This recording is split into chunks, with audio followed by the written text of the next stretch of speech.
Good afternoon, everyone. Good afternoon, honorable speaker. Good afternoon, honorable participants from institutions around Indonesia. Selamat datang, kami ucapkan kepada seluruh peserta dan hadirin di sore hari ini. We meet again at the Sustainable Development Goals Webinar Series. Kita berjumpa lagi di Sustainable Development Goals Webinar Series, persembahan dari Biro Kerjasama dan Hubungan Internasional Universitas Kristen Satya Wacana. And today is our 6th webinar series session. Dan hari ini adalah seri webinar kita yang ke-6, where we will be discussing about clean water and sanitation, di mana kita akan membahas tentang clean water and sanitation. Before we start our afternoon session, I would like to read out the participations guideline for this afternoon session. Sebelum kita memulai sesi di sore hari ini, izinkan saya untuk membaca tata tertib kegiatan webinar series SDGs BKH UKSW di sore hari ini.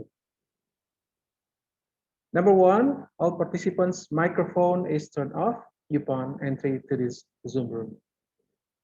Yang pertama, mikrofon Anda telah dinonaktifkan ketika memasuki ruangan Zoom ini. If it is possible, please enable your camera or your video to show your interest to this webinar series. Jika memungkinkan, mohon dapat untuk mengaktifkan video Anda di sore hari ini. Number 2, please change your participant's name as follows: home university, name, dash, student ID. For example, UKSW-RICO-67-2020-001.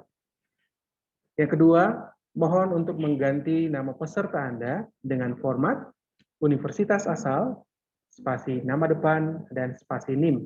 Contoh, UKSW, spasi RICO, spasi 67-2020-001. Apabila Anda seorang dosen atau perwakilan dari institusi atau lembaga tertentu, mohon mencantumkan nama institusi Anda dan juga nama depan Anda saja. Our third participation guideline is type in your questions in the chat box or raise your hand and your mic will be unmuted. Yang ketiga, Anda dapat menuliskan pertanyaan Anda di dalam kolom chat atau juga menggunakan fitur raise hand, maka kami akan mengizinkan agar mikrofon Anda untuk bisa diaktifkan kembali.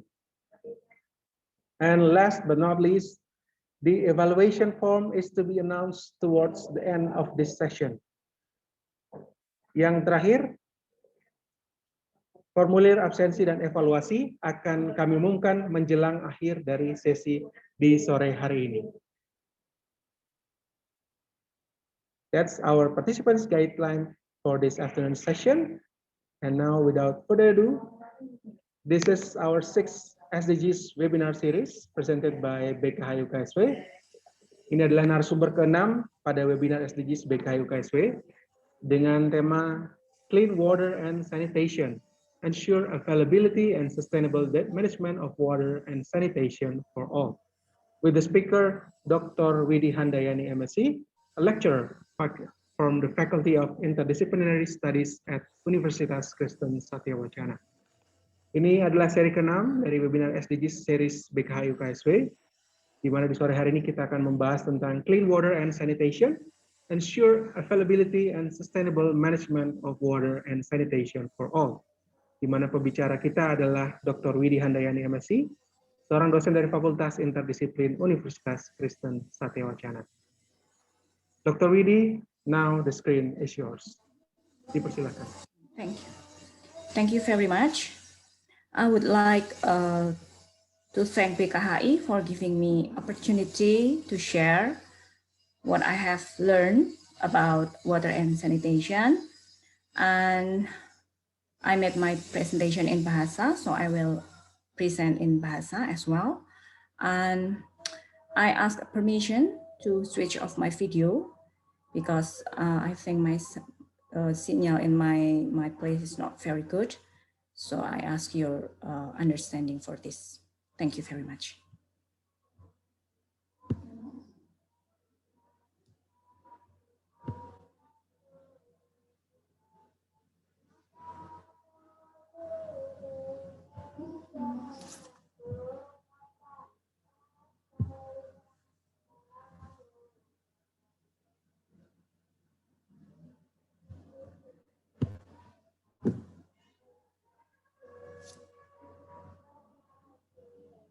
Apakah sudah kelihatan?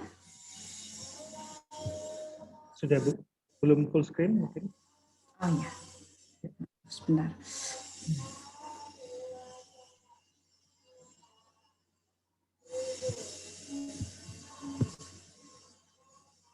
Ya. Baik, selamat sore teman-teman. Terima kasih atas waktunya. Saya akan menyampaikan sedikit apa yang saya ketahui mengenai air dan sanitasi gitu ya.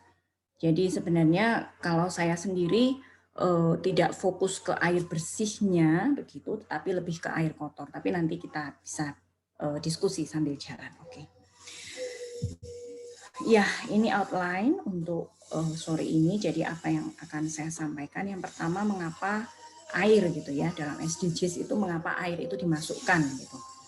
Lalu bagaimana secara umum dulu ketersediaan air Indonesia. Jadi saya tidak akan langsung ke air bersih, tapi air dulu secara umum. Lalu bagaimana penggunaan air itu di Indonesia sebenarnya gitu kan. Lalu setelah itu baru masuk ke peta jalan atau roadmap SDGs Indonesia untuk air bersih dan sanitasi gitu ya. Jadi nanti di situ kita akan lihat bagaimana sebenarnya apa saja yang sudah dilakukan pemerintah gitu ya. Lalu ada persoalan-persoalan apa atau isu-isu apa yang masih belum terselesaikan gitu. Kemudian yang berikutnya ada konservasi air. Nah, ini sebenarnya berkaitan dengan krisis air 2025. Kalau mungkin teman-teman ada yang sudah pernah sudah pernah mengetahui atau membaca atau mendapatkan informasi mengenai kelangkaan air gitu ya, 2025 itu dekat, tinggal 4 tahun lagi, sekarang 2021 gitu kan. Lalu prediksi-prediksi mengenai krisis air gitu kan. Lalu apa saja yang harus kita lakukan termasuk di dalamnya konservasi air. Baik, saya mulai langsung yang pertama gitu ya. Jadi mengapa air? Nah, ini bagian gambar yang paling atas.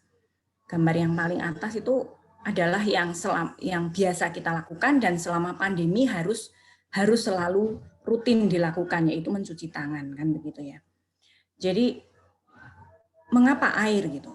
Nah, kita belajar bahwa memang tubuh kita juga terdiri atas air, tetapi lebih dari itu untuk kesehatan kita sendiri, kita juga membutuhkan air, dan dalam hal ini adalah air bersih, bukan air yang tidak bersih. Untuk mencuci tangan, kemudian untuk minum terutama, itu yang dibutuhkan adalah air bersih, kebutuhan domestik.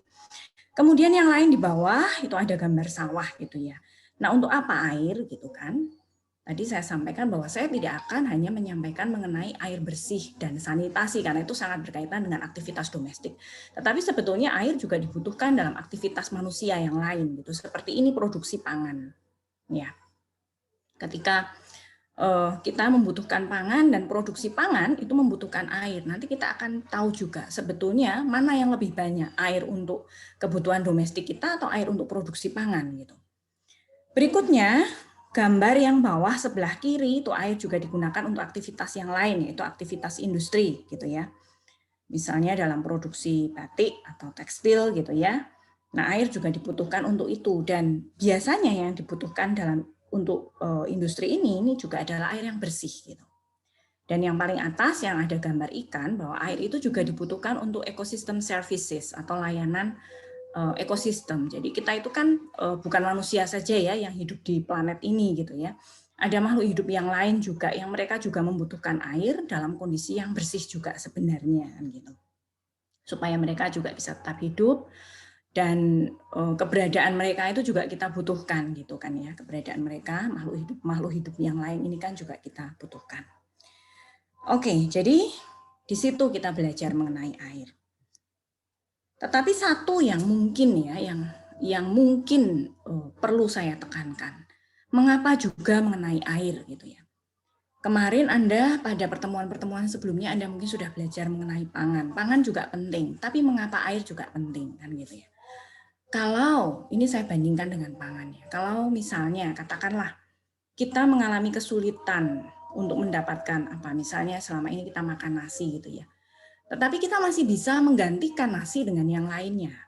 Ya kan, kita masih bisa menggantikan misalnya nasi dengan singkong atau ubi atau apa yang lain yang juga sama-sama mengandung karbohidrat yang itu juga bisa kita konsumsi. Tetapi tidak dengan air gitu. Setahu saya sampai saat ini loh ya, belum ada senyawa yang bisa menggantikan air gitu. Setahu saya sampai saat ini seperti itu. Jadi memang fungsinya masih kita betul-betul sangat membutuhkan satu ini gitu dalam kondisi yang bersih. Oke, baik, saya lanjutkan.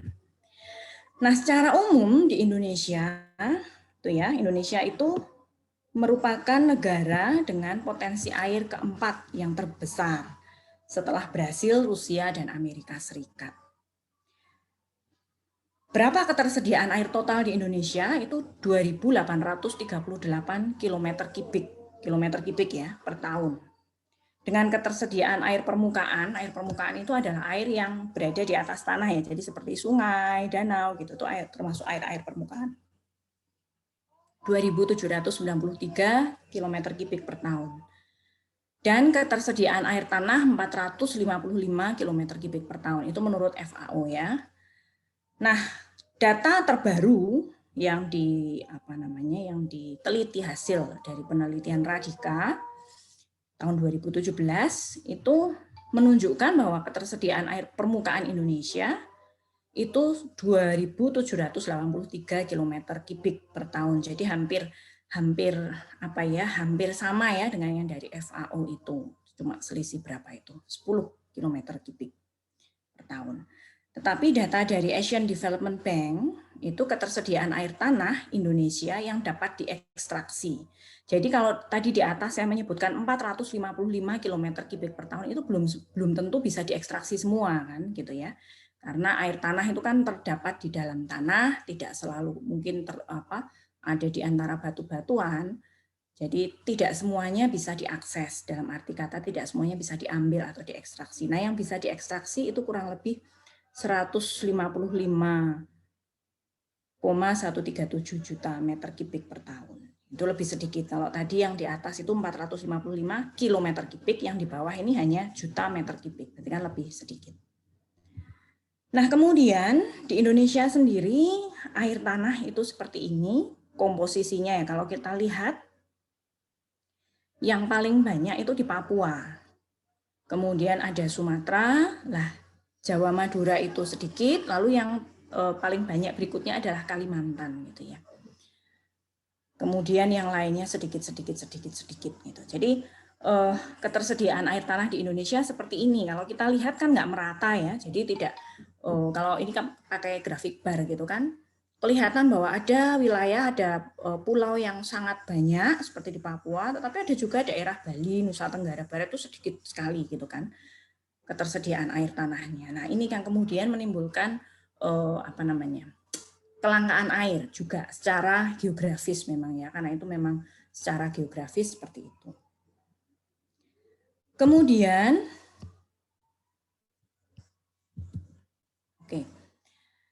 nah ini penggunaan air secara umum di Indonesia gitu ya. Jadi sorry sebelumnya.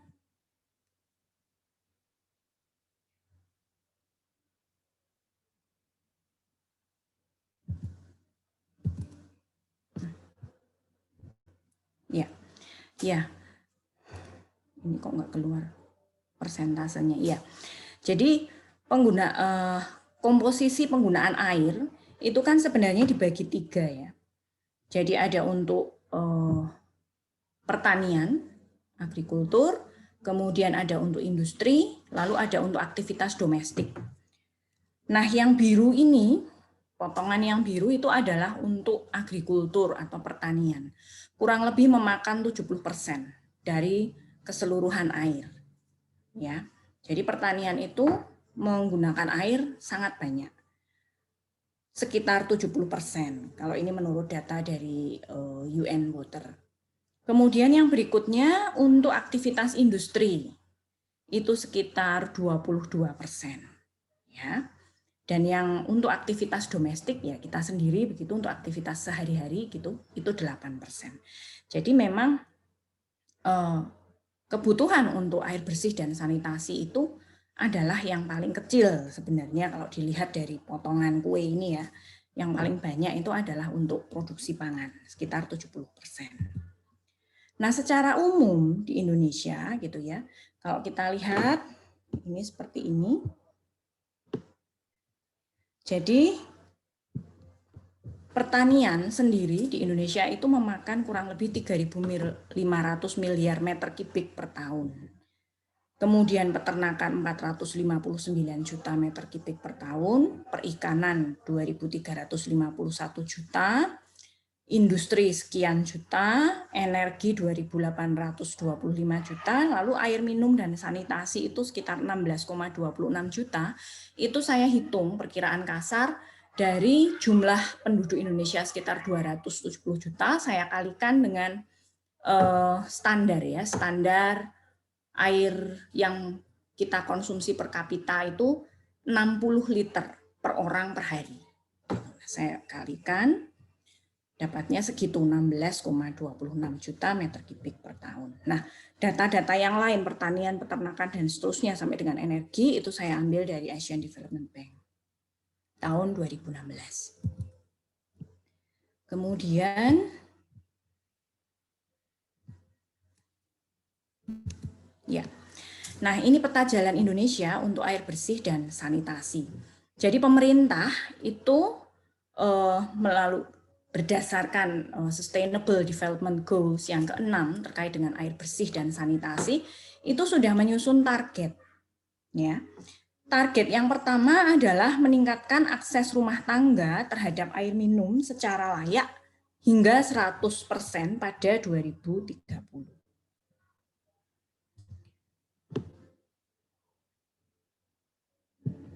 Nah, ini kalau kita lihat di sini ya, di tabel sebelah kiri itu data dari tahun 2015, baseline-nya 86,96% gitu kan.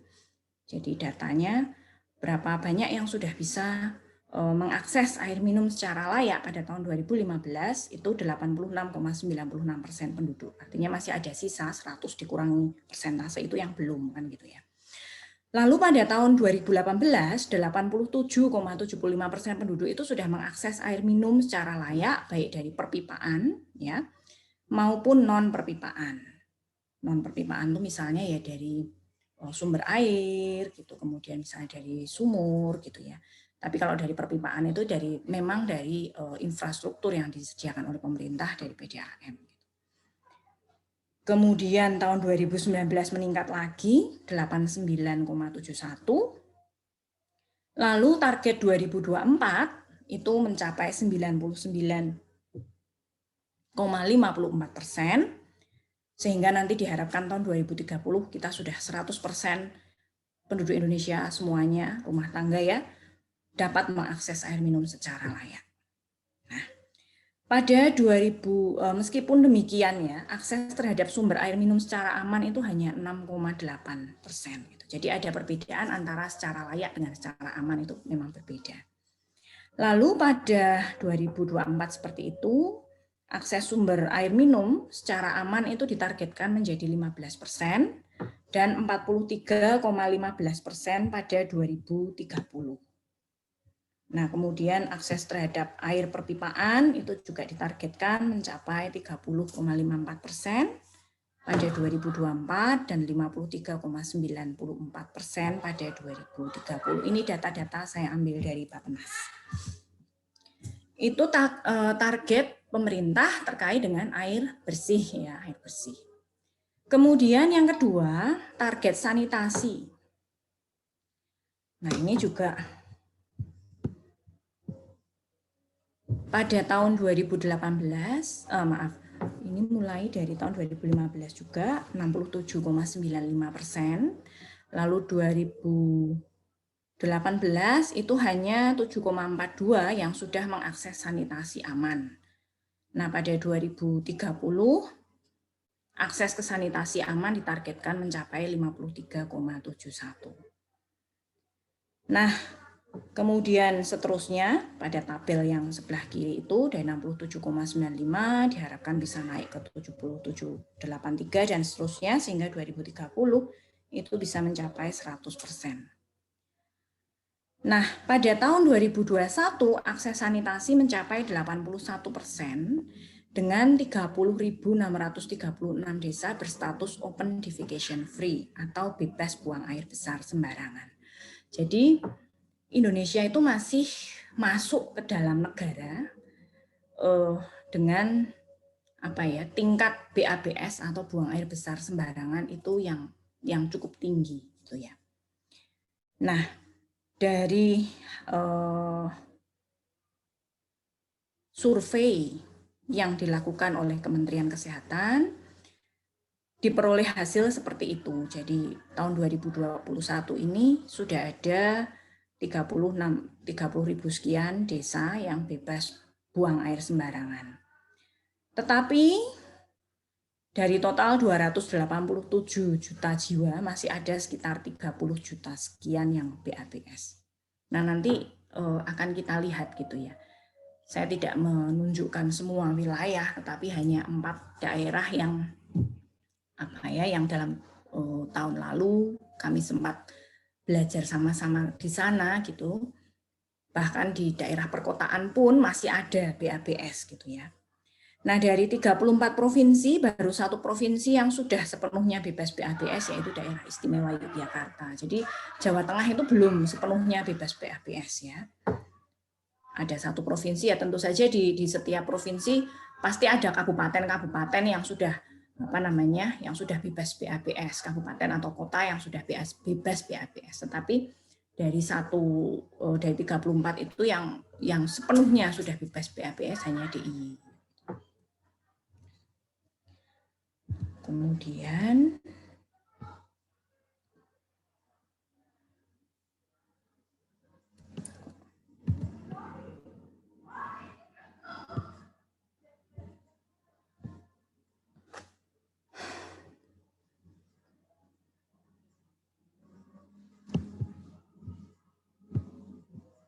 ini kok nggak mau ya?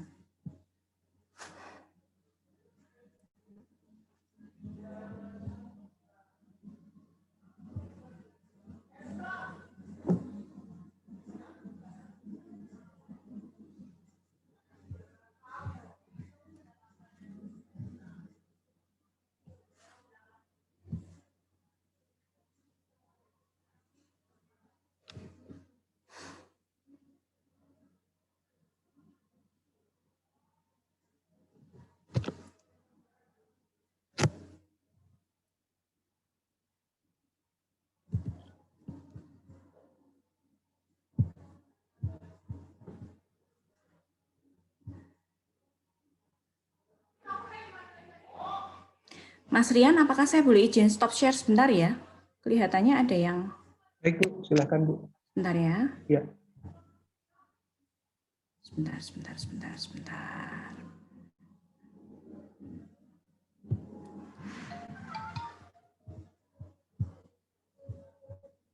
PPT saya agak marah ini.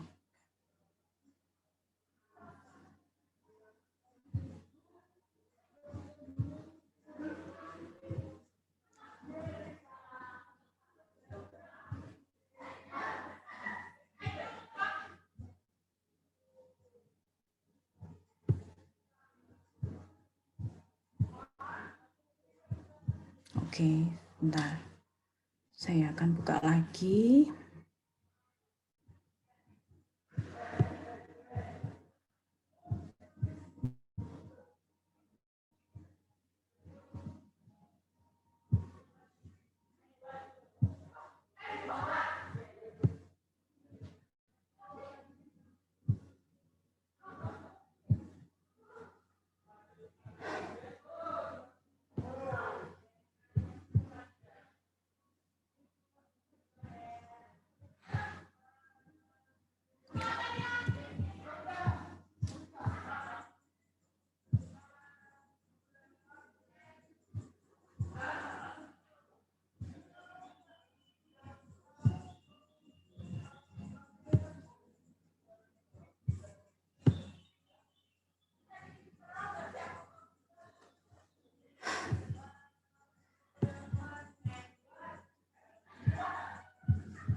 Maaf, ini kenapa ya? Maaf.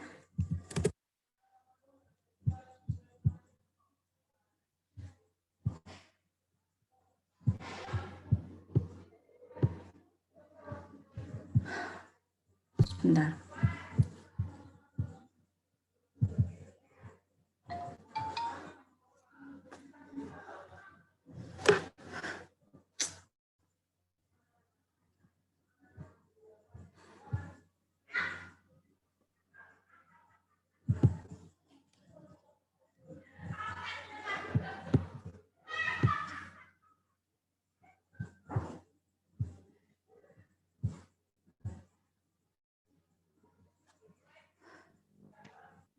Mungkin bisa di-share ke saya juga filenya biar nanti saya bisa bantu presentasikan. Coba ya, Mas. Ya. Saya kok tiba-tiba gini ya? Tidak apa-apa. Tadi bisa tuh.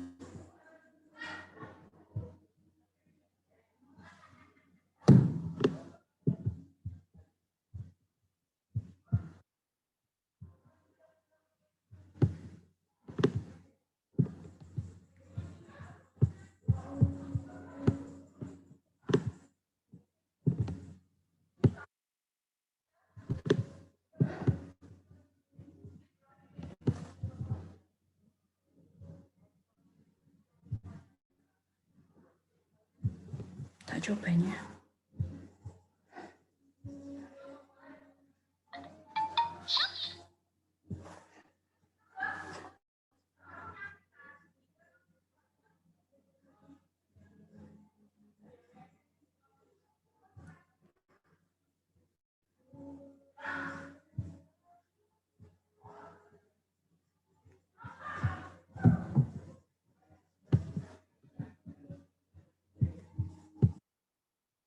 Dia enggak mau.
Saya kirim ke PKHI ya, Mas Rian ya. Ya, boleh Bu. Saya nantikan ya Bu, biar saya bisa bantu presentasikan.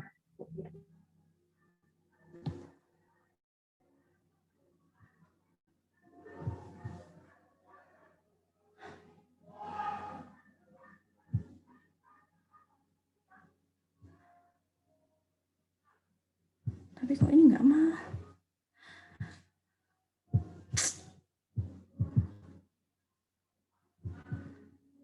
Kok nggak bisa buka dokumenku?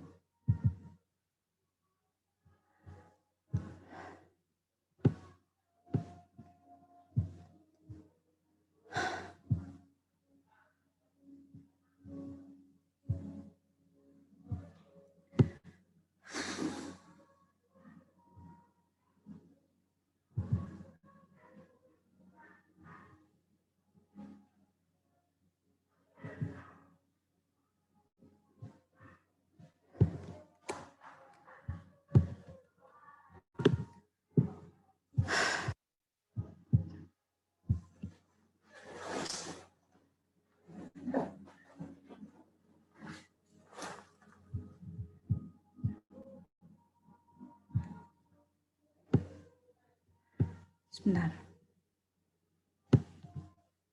Saya izin keluar dulu sebentar.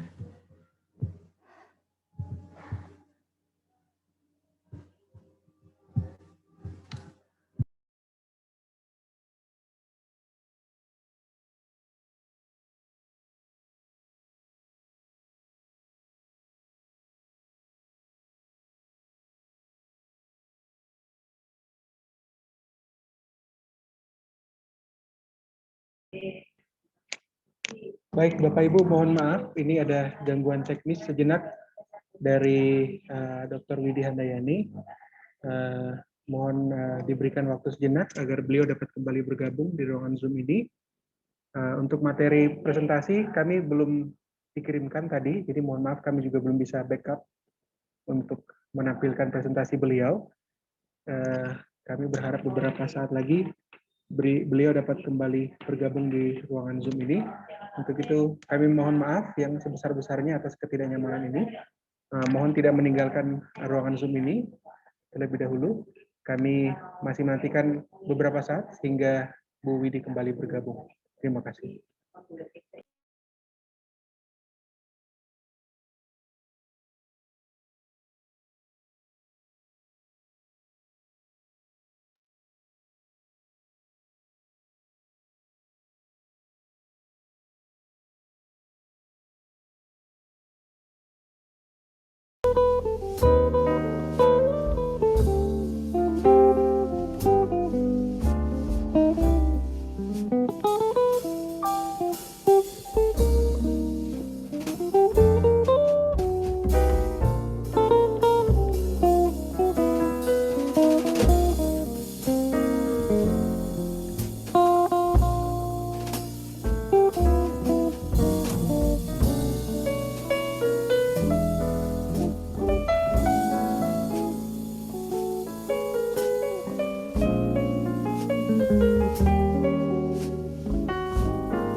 Baik, Bu Widi mungkin bisa melanjutkan kembali presentasi. Ya. Ya, Terima kasih, maaf teman-teman karena ada kendala teknis. Mungkin saya lanjutkan saja ya. Tadi sampai mana ya saya menjelaskan? Kelihatannya sampai di sini deh. Oke. Ya, masih bisa 15 menit lagi. Oke, jadi ini kemudian tadi saya sudah menyampaikan ada 2 target yang ditetapkan oleh pemerintah. Yang satu mengenai air minum layak, kemudian yang kedua mengenai akses sanitasi secara layak hingga 100% pada 2030.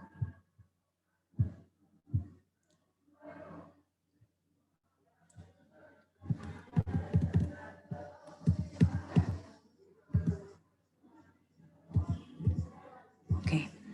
Nah, ini yang saya sampaikan tadi, jadi tahun lalu kami sempat melakukan studi di Kota Surakarta gitu. Jadi kami melakukan studi terkait sanitasi di 4 kabupaten kota di Jawa Tengah. Yang satu di Kota Surakarta, kemudian ada di Kabupaten Sukoharjo, lalu ada di Kota Magelang, dan ada di Kabupaten Magelang.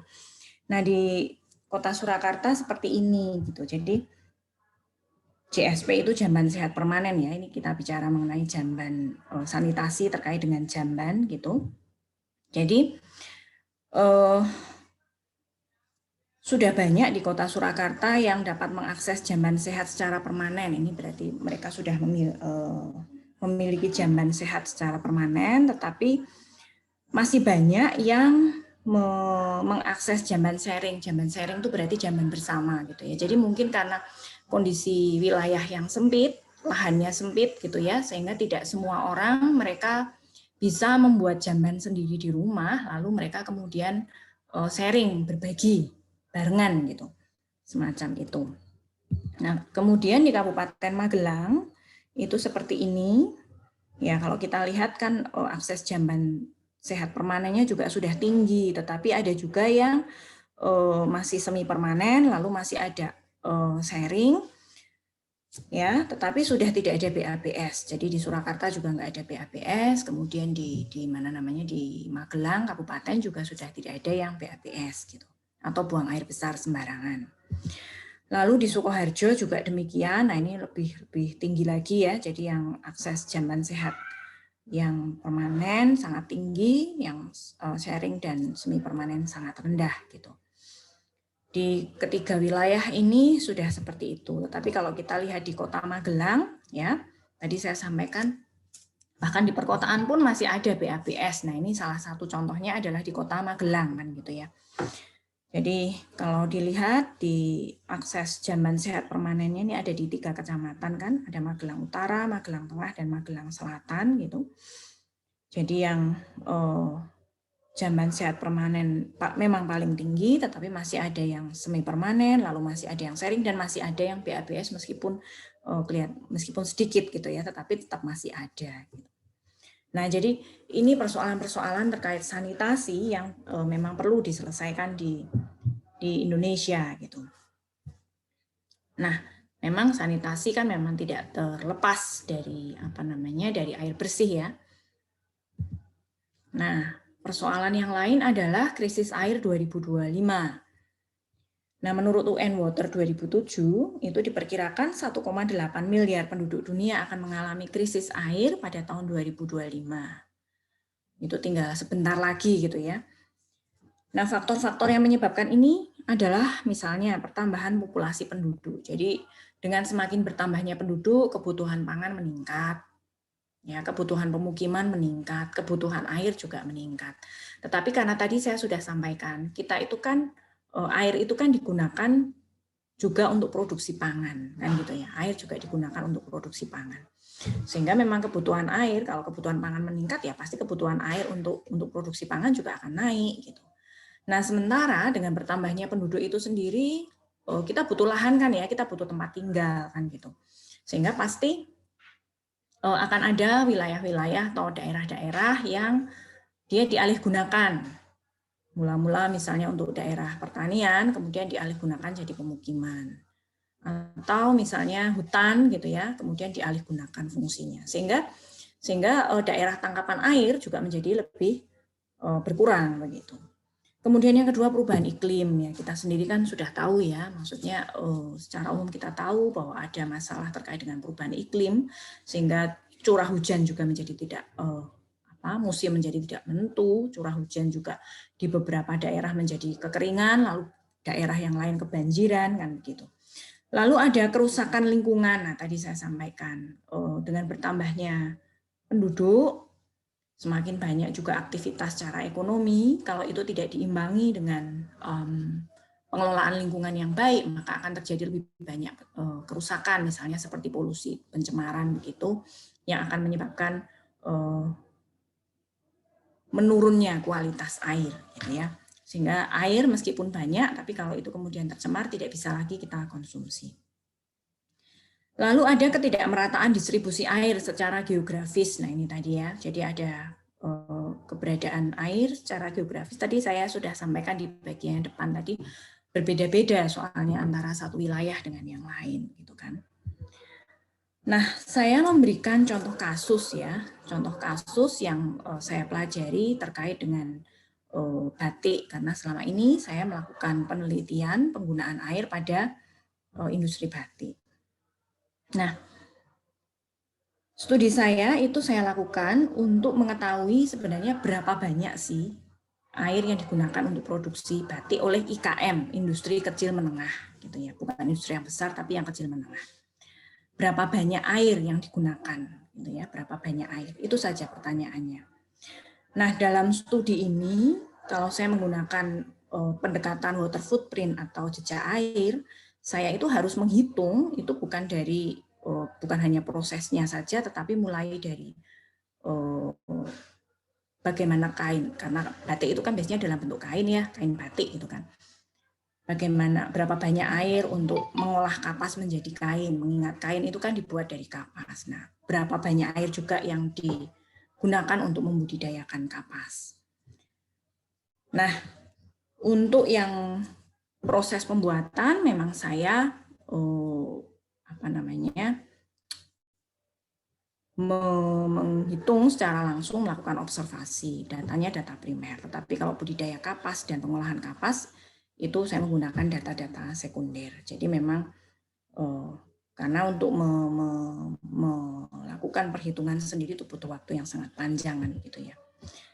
Untuk yang pengolahan kapas, lalu budidaya kapas.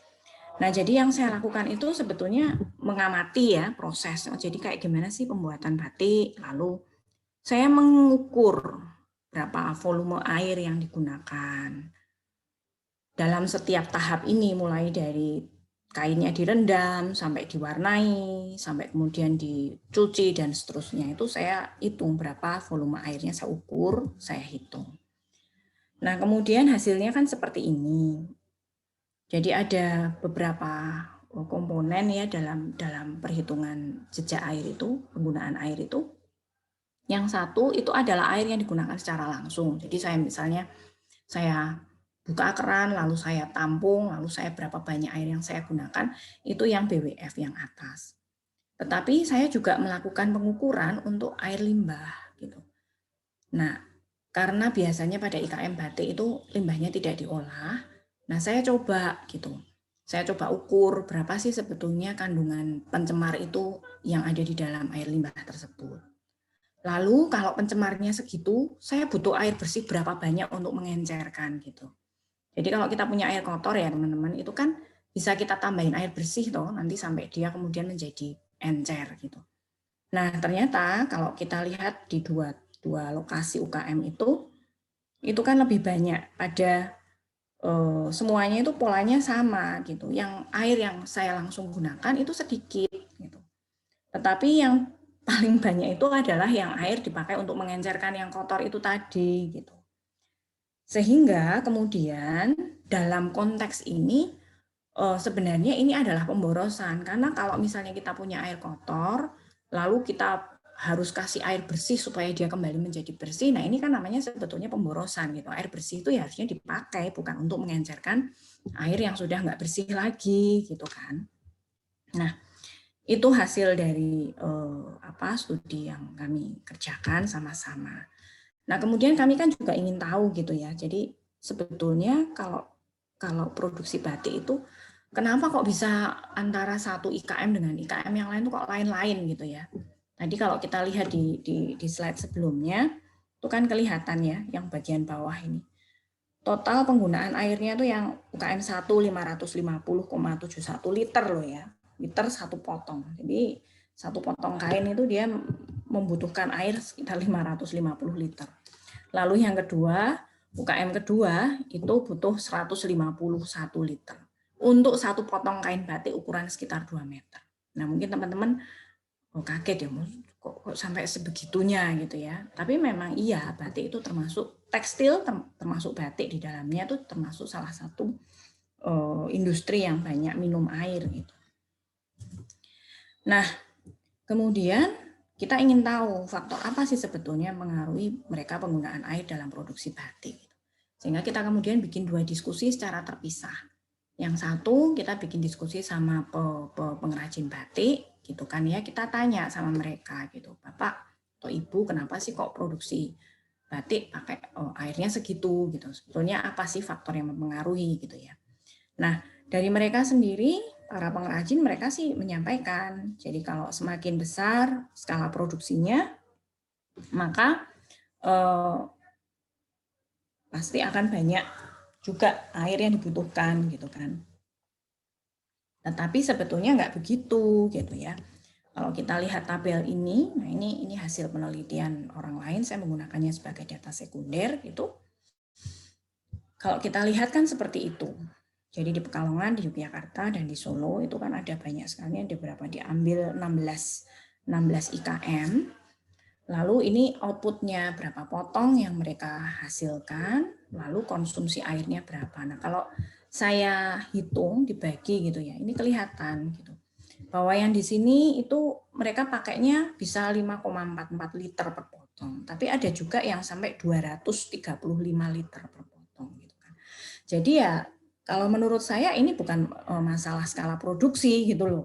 Jadi ini produksinya 850, konsumsi airnya 200, dapat 235.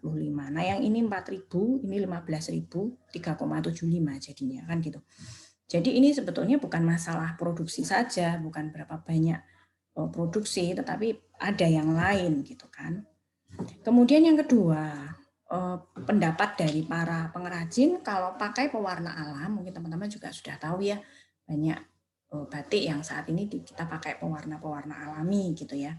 Misalnya seperti dari daun indigo atau kayu-kayu begitu, sehingga menghasilkan warna-warna yang alam, yang apa ya, yang lebih soft gitu ya, warna-warna alami. Nah, mereka menyampaikan bahwa pewarnaan alam itu menggunakan lebih sedikit air ketimbang kalau kita pakai pewarna sintetis gitu ya. Itu menurut mereka ya. Kemudian yang lainnya pendapat yang mereka juga masih menyampaikan hal mengenai perilaku. Jadi setiap orang tuh kan, tiap pengrajin punya perilaku yang berbeda-beda dalam produksi, sehingga dalam penggunaan airnya juga pasti akan berbeda karena perilakunya lain-lain gitu. Jadi ada pengrajin yang dia mengulang apa ya, jadinya mereka dia ngirit. Jadi kalau misalnya sudah pakai air untuk cuci, wah airnya masih nggak terlalu, sudah nggak bersih sebetulnya, tetapi masih bisa dipakai ya, dia akan pakai lagi gitu. Tetapi ada juga yang polanya pokoknya sekali sudah digunakan untuk mencuci, buang, ganti air yang baru lagi. Nah, jadi kebiasaan ini juga berpengaruh gitu dalam penggunaan air. Kemudian yang berikutnya mereka menyampaikan ini kaitannya juga dengan teknologi. Karena apa? Karena mereka menyadari bahwa sebenarnya mereka butuh juga untuk mengolah air limbah gitu kan. Supaya tidak perlu menggunakan air yang banyak untuk mengencerkan itu gitu. Tetapi mereka sendiri ya, karena industri kecil, mereka tidak memiliki banyak modal sehingga itu dirasa terlalu memberatkan kalau mereka harus menyediakan itu. Ya, jadi seperti ini. Lalu pada sisi yang lain, kami mencoba untuk diskusi juga dengan para ekspor atau pakar yang mereka memang di bidang batik. Gitu ya. Kita gali dari pakar dari Balai Batik, kita mendatangkan dari Balai Batik, kemudian kita juga diskusi dengan akademisi yang juga mereka concern terkait dengan batik, juga pakar di bidang air, terutama yang dalam kaitannya dengan tekstil gitu, kita juga coba diskusi dengan mereka. Lalu ini beberapa faktor yang akhirnya kita simpulkan bersama-sama gitu. Jadi sebetulnya penggunaan air itu dipengaruhi oleh apa? Ini kan case dalam industri batik ya yang saya sampaikan. Tapi bisa jadi itu juga terjadi dalam kehidupan kita sehari-hari gitu. Kurangnya pemahaman untuk menghemat air. Lalu pengrajin itu juga biasanya mereka menganggap air itu cuma-cuma gitu ya, karena tersedia cukup banyak ya, berlimpah, sehingga tidak dihitung kalau dalam penjualan produk itu nggak dimasukkan bahwa air itu butuh biaya gitu ya. Mereka membayar misalnya untuk Pamsimas atau air minum, penyediaan air minum masyarakat begitu kan, mereka biasanya iuran, tapi itu nggak mereka hitung gitu loh, karena menurut mereka ya itu nggak perlu gitu.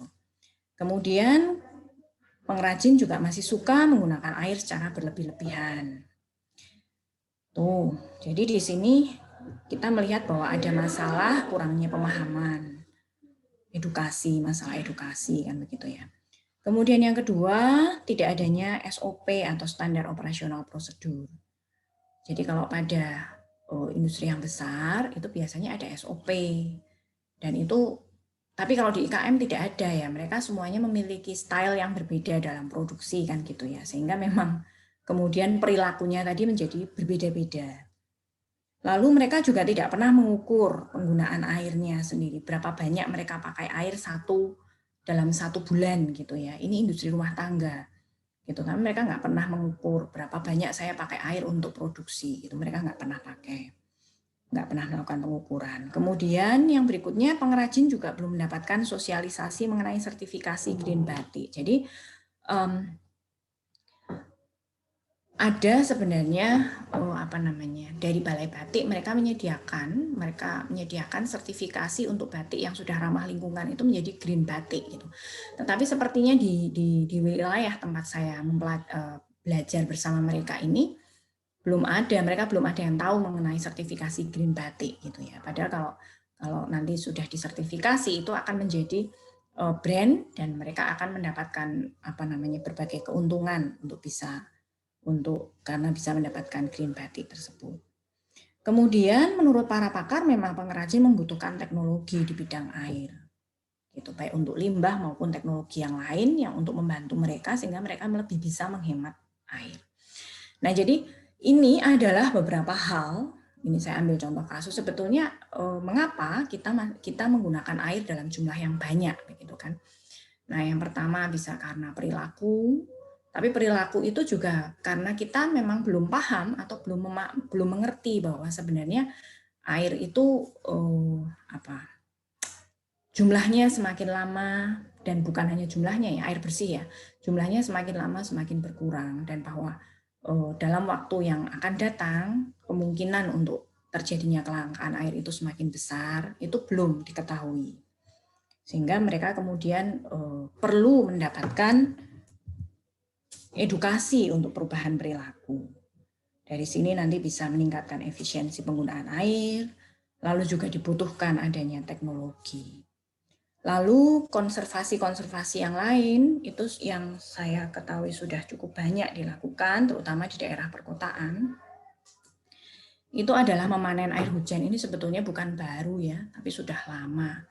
Sudah cukup panjang, tapi juga mungkin akhir-akhir ini cukup banyak dilakukan, memanen air hujan, rainwater harvesting gitu.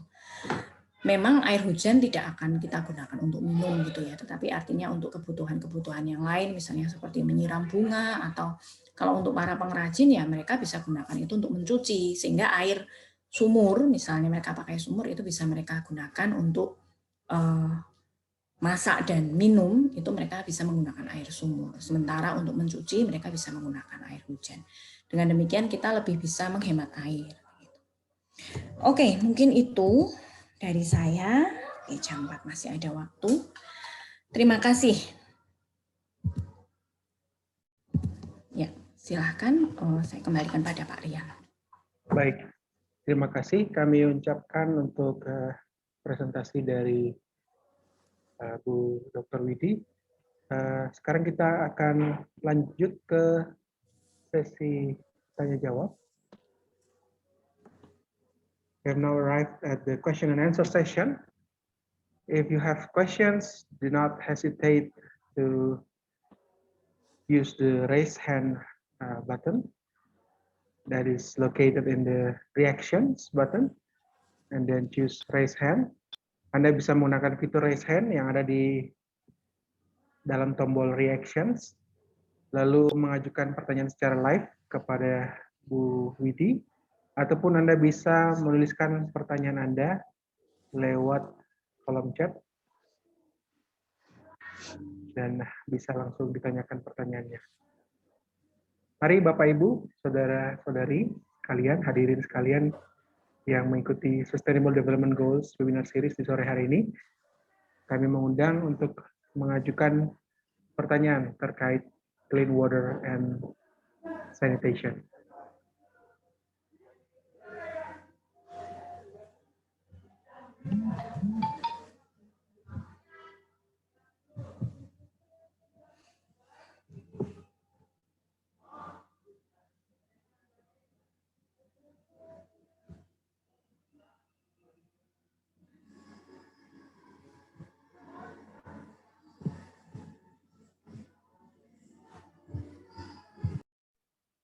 Ya, sekali lagi kami nantikan pertanyaan Bapak Ibu, saudara-saudari sekalian.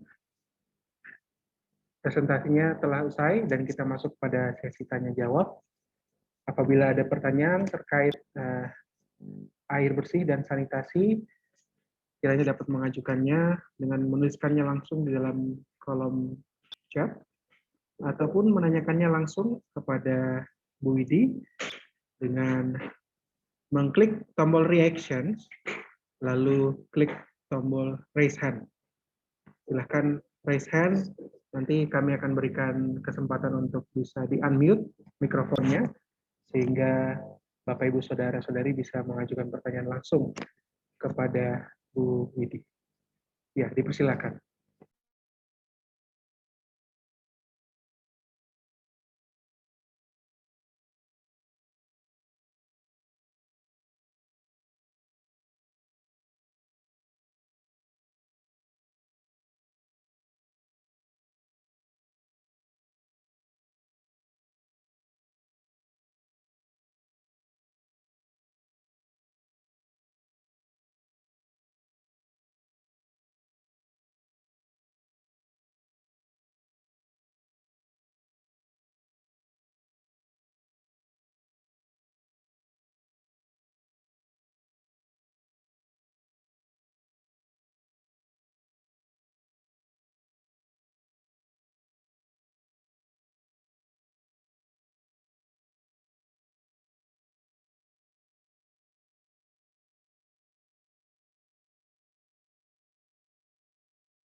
Baik, sepertinya sudah ada satu pertanyaan di dalam kolom komentar.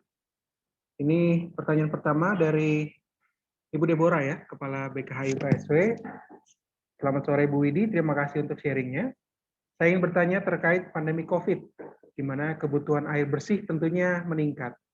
Bagaimana dampak pandemi terhadap ketersediaan air bersih dan pengelolaan sanitasinya? Terima kasih. Ya, mohon untuk tanggapannya, Bu Widi. Mungkin juga bisa mengaktifkan kamera, Bu. Oke. Baik, terima kasih Bu Deborah. Jadi terkait dengan pandemi, kebutuhan air bersih memang pastinya meningkat. Lalu dampak pandemi terhadap ketersediaan air. Nah, kalau tadi kita lihat kan sebetulnya ketersediaan air tanah itu masih cukup banyak ya untuk untuk kebutuhan domestik atau aktivitas sehari-hari gitu ya. Jadi untuk ketersediaannya saya kira memang tidak akan banyak berubah karena itu masalah yang ada di di secara geografis tersedia atau tidak kan begitu. Lalu untuk pengelolaan sanitasinya sendiri dalam hal ini memang kita pasti akan membutuhkan air bersih juga untuk sanitasi setiap hari. Begitu, tetapi kalau tadi kita lihat ya, tadi kan sudah saya sampaikan juga bahwa kebutuhan kita secara umum itu kan 60 liter 60 liter per orang per tahun gitu ya.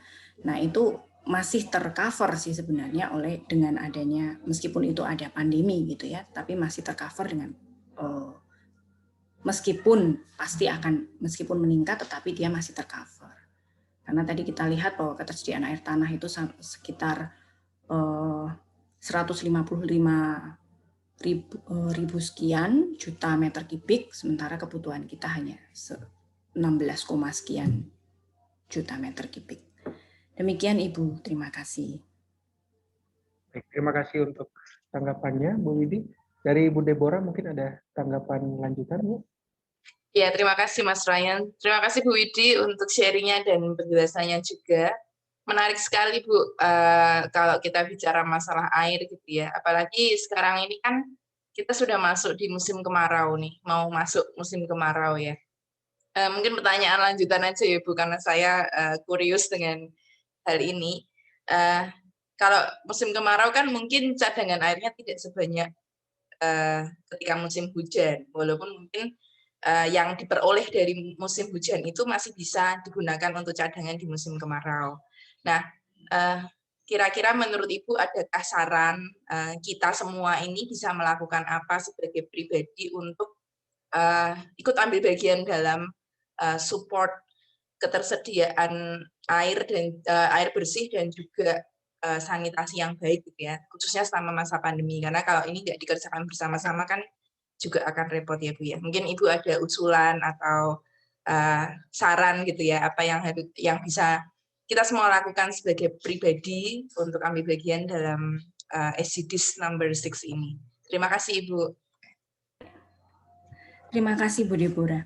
Jadi kalau terkait dengan, ya memang pada musim kemarau volume atau debit air akan berkurang, bahkan tidak jarang ada daerah-daerah yang mengalami kekeringan sampai harus mendapatkan bantuan begitu ya dari pemerintah gitu untuk mengirimkan air gitu ya.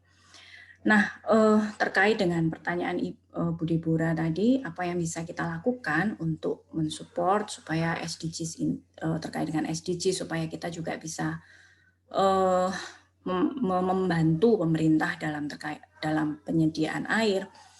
Yang bisa kita lakukan salah satunya adalah itu tadi perubahan perilaku. Jadi artinya kita menghemat penggunaan air begitu. Kemudian juga bisa kita kalau misalnya ada halaman ya maksudnya di sekitar rumah kita bisa tanam pepohonan karena itu juga akan menyerap air cukup banyak.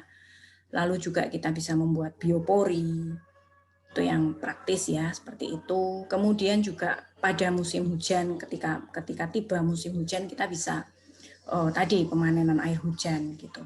Memang tadi seperti saya sampaikan panen air hujan itu pasti tidak akan digunakan untuk minum ya karena kualitasnya.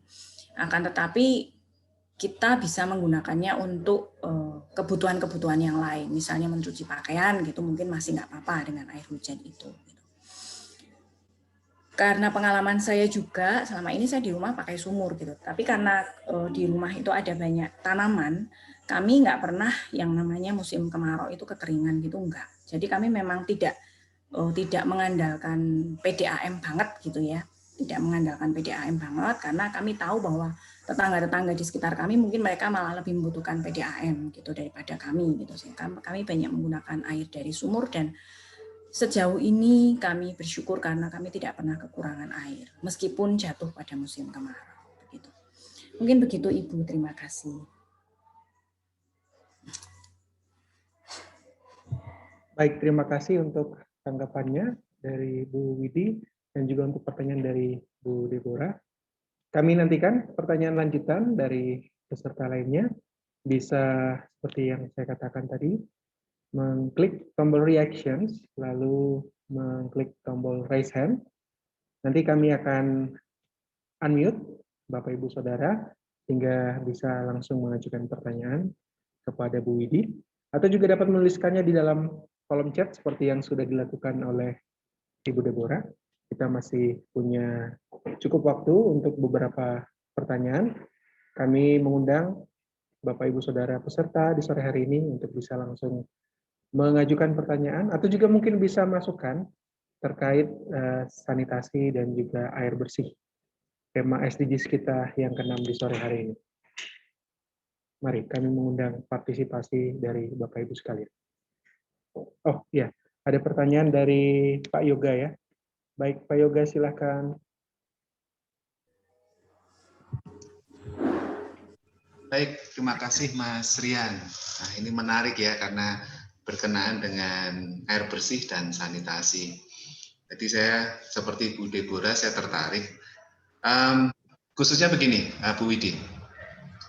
Ini kan kalau kita aplikasikan di luar kampus ya. Nah, bagaimana sebetulnya kita juga bisa mulai ini di dalam kampus gitu. Karena saya kadang masih menemukan ya, ini bukan saya menuduh tapi menemukan aja. Contoh misalkan saya pergi ke toilet gitu ya, saya menemukan masih ada keran yang terbuka ya. Kemudian kalau kebersihan sekarang memang jauh lebih baik karena ada petugas khusus ya, cleaning service yang membersihkan itu, artinya sanitasinya juga bagus.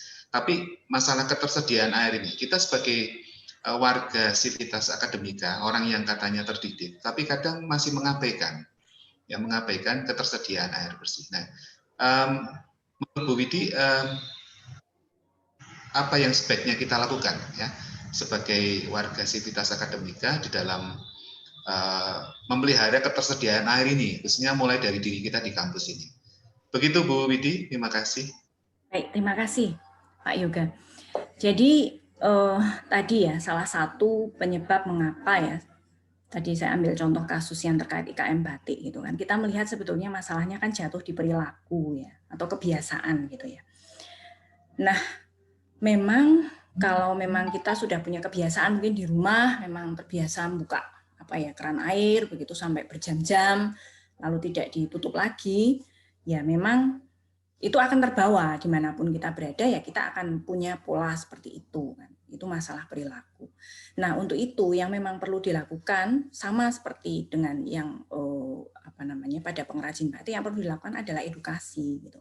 Karena edukasi itu memang fungsinya untuk mengubah perilaku. Tapi saya tidak mengatakan bahwa tadi kan disampaikan meskipun kita terdidik tapi tidak semua orang begini-begini. Kadang-kadang itu karena mereka tidak atau belum mengetahui bahwa isu-isu air itu ke depan akan semakin mencuat gitu ya. Kemudian juga akan semakin banyak terkait dengan krisis air. Saya juga tidak tahu teman-teman yang datang di sini pada saat ini apakah mereka tahu ya bahwa kita itu akan mengalami kelangkaan air di 2025. Mungkin juga belum semuanya tahu loh itu gitu loh. Jadi kita berpikir selama ini kita akan baik-baik saja gitu. Ketersediaan air kita akan aman gitu dan kita akan baik-baik saja, mungkin loh ya, mungkin begitu.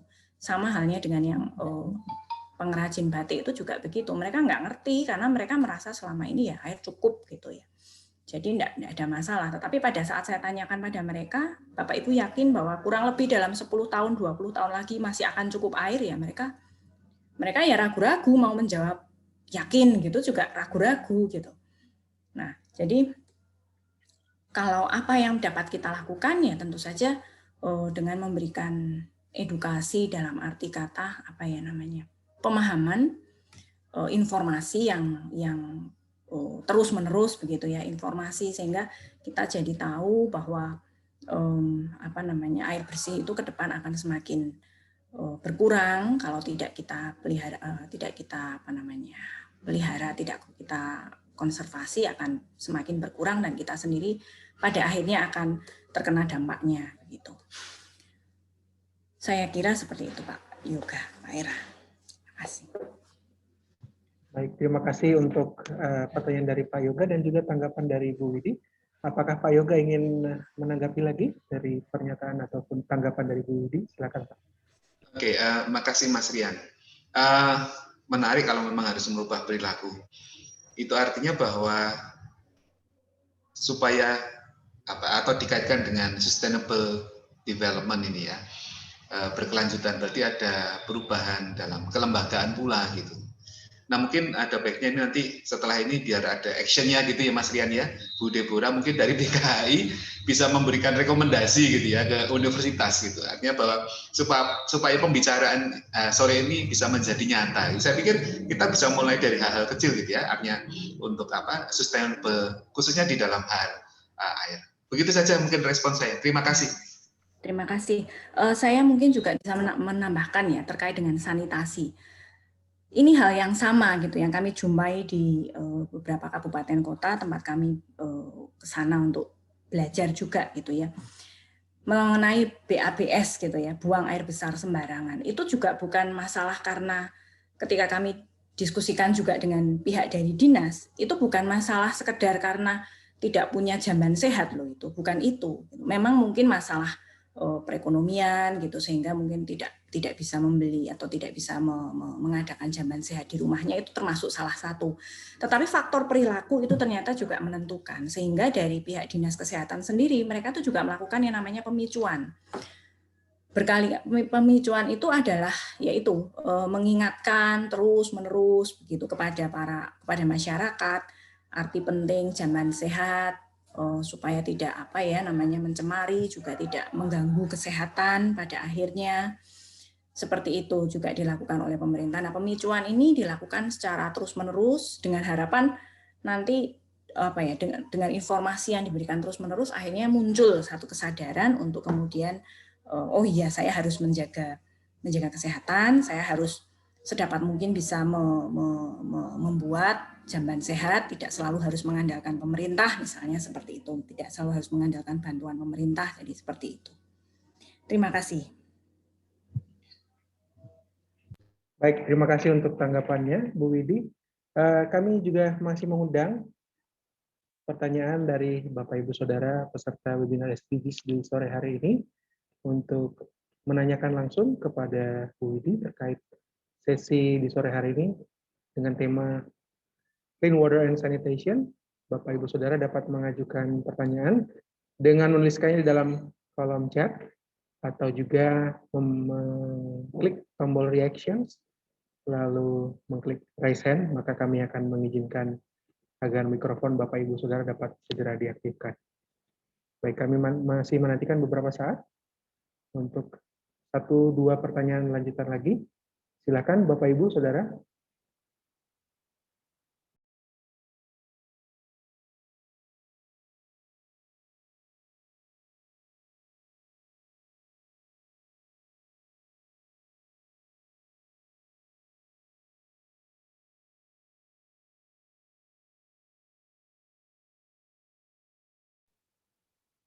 Ya, apakah masih ada pertanyaan lagi dari peserta di sore hari ini?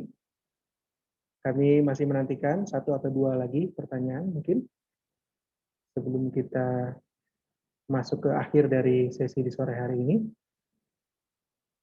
Bapak Ibu Saudara dapat mengajukan pertanyaan ini dalam kolom chat atau di chat room atau mengklik tombol reactions dan lalu mengklik raise hand.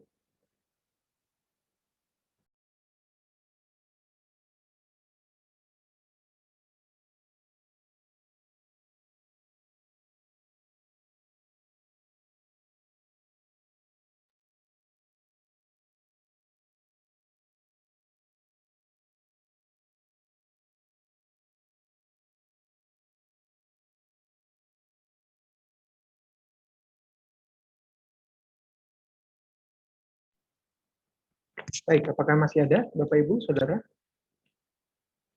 pertanyaan lanjutan yang ingin ditanyakan kepada Bu Widi? Perlu kami informasikan juga bahwa sesi di sore hari ini sudah kami rekam dan rekamannya nanti akan kami upload di channel YouTube BKH UKSW. Demikian juga dengan materi pembicara akan nanti langsung terkirimkan beserta e-sertifikat ke email yang diisikan pada evaluation form yang Bapak Ibu dapat isi di sore hari ini.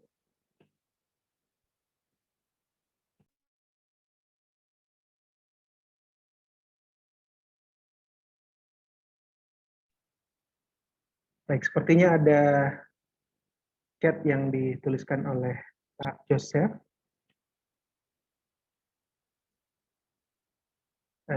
Ini terkait sebuah situs di mana dinyatakan bahwa ketersediaan air akan semakin menurun, terkhusus di Pulau Jawa pada sekitar 2040 akan sangat kekurangan air.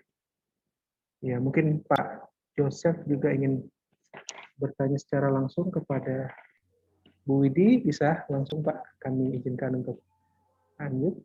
Silahkan Pak. Baik, terima kasih Pak Yosef. Ya, saya pikir pertanyaannya sudah saya tulis itu lanjutan. Betul, iya. Jadi pada tahun 2040 Jawa akan sangat kekurangan air, gitu ya Pak ya. Memang betul, jadi saya juga mendapatkan informasi itu dari media massa, dan sebagaimana yang sudah kita tadi bahas sama-sama, tahun 2025 itu saja sudah akan terjadi kelangkaan air secara global begitu.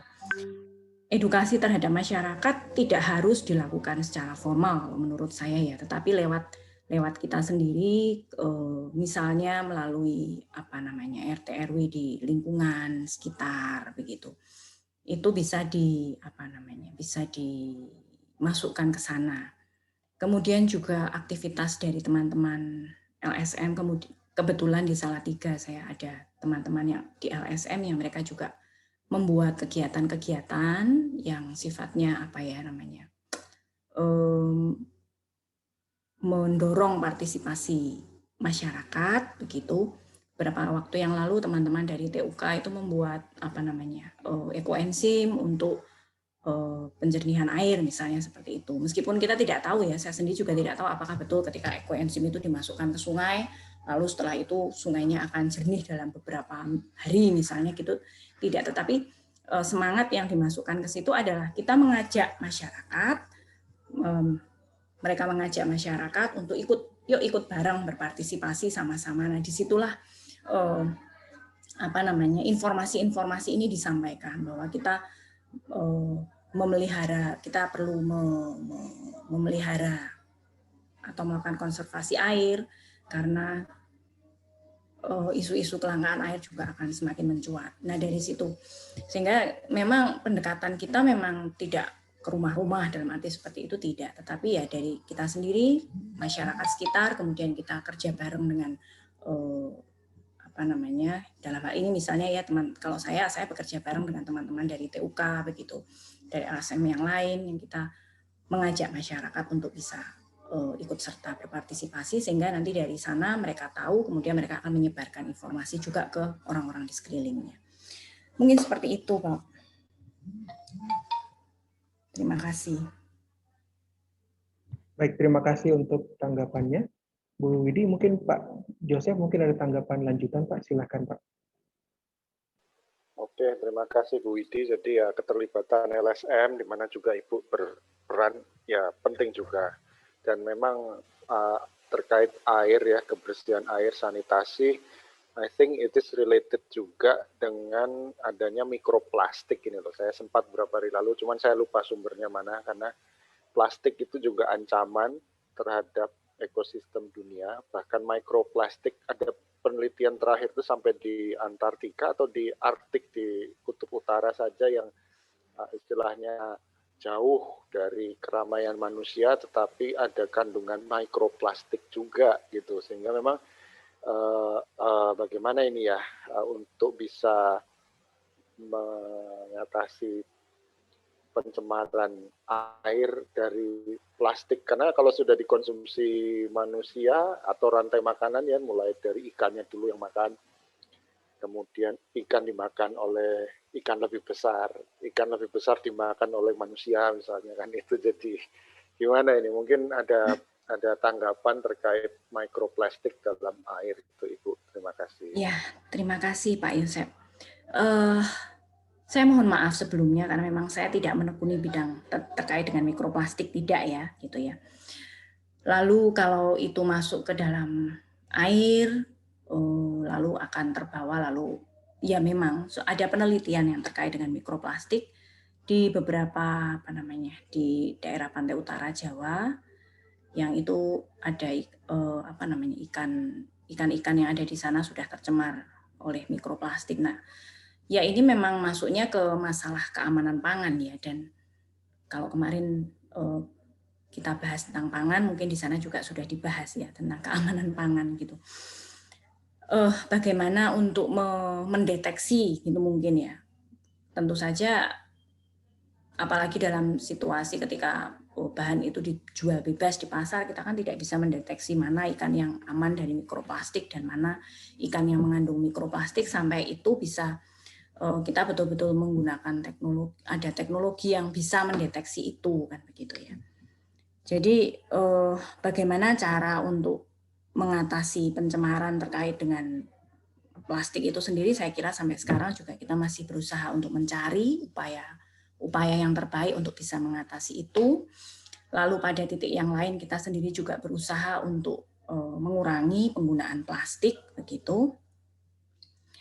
kalaupun ada plastik yang mungkin sekarang sudah mulai diproduksi juga plastik yang biodegradable istilahnya gitu ya, plastik biodegradable, tapi itu bagus, saya kira juga bagus, hanya kita sendiri kembali pada perilaku kita sebagai manusia, karena saya sendiri juga khawatir dari studi yang saya lakukan terkait dengan batik, kadang-kadang kita berpikir bahwa semua yang alami itu aman gitu. Lalu pewarna alam itu juga pasti aman dan lebih baik, tapi kenyataannya juga tidak begitu. Karena tetap meskipun produksi batik itu menggunakan pewarna alam, tetap dia juga mencemari. Jadi masalahnya adalah berapa lama dia terdegradasi dan seberapa cepat juga kita membuang. Jadi saya kira antara laju pembuangan dengan laju degradasi itu juga berpengaruh. Nah, sehingga tetap akhirnya kembali ke kita sendiri dalam menggunakan plastik. Seperti itu, Pak Joseph. Terima kasih. Baik, terima kasih untuk tanggapannya Bu Widi dan terima kasih untuk pertanyaannya Pak Joseph juga. Mungkin kalau saya juga boleh berpendapat terkait mikroplastik dan life below water, kita akan membahasnya lebih lanjut pada sesi SDGs yang ke-14 dengan tema life below water, to conserve and sustainably use the oceans, sea, and marine resources for sustainable development. Jadi mungkin pertanyaan Pak Jos juga bisa diajukan kepada pembawa materi pada sesi SDGs yang ke-14 beberapa waktu mendatang, Pak. Baik, apakah masih ada pertanyaan lagi dari Bapak Ibu saudara-saudari peserta di sore hari ini? Apabila tidak ada, saya mengundang Bapak Ibu saudara semua untuk mengaktifkan videonya. Kita akan melakukan sesi foto singkat sejenak. Kami mohon kesediaan seluruh peserta untuk mengaktifkan videonya sejenak. Kita akan mengambil sesi foto bersama sejenak. Mohon bantuannya. We would like to invite all participants to enable their video. We will have a short video session. Okay, I will start the video session, photo taking session. Okay, first slide, 1, 2, and 3. Have a big smile.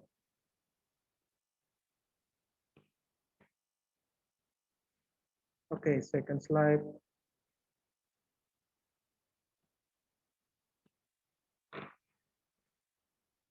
Baik. Okay, continue on to the next slide.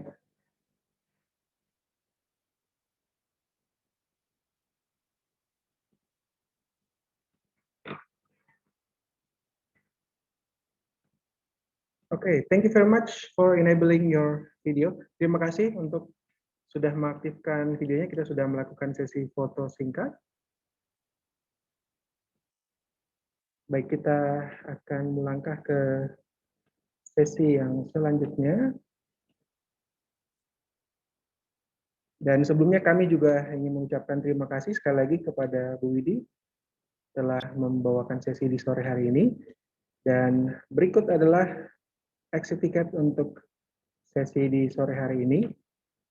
Sudah kami kirimkan di kolom chat juga. Silakan untuk diakses, Bapak Ibu.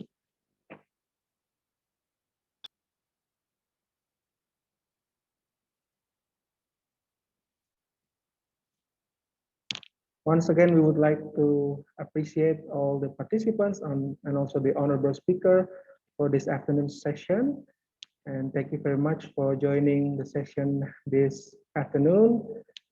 And we are looking forward to seeing you on the next series of SDGs webinar, di mana di minggu depan kita akan masuk ke seri yang ke-7.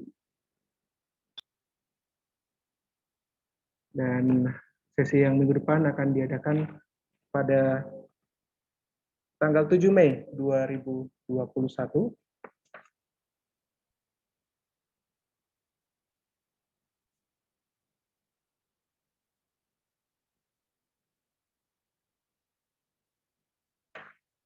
Di mana kita akan membahas tentang affordable and clean energy dengan pembicara Bapak Ginar Maslebu, MSc dari Fakultas, Sains dan Matematika Universitas Kristen Satya Wacana.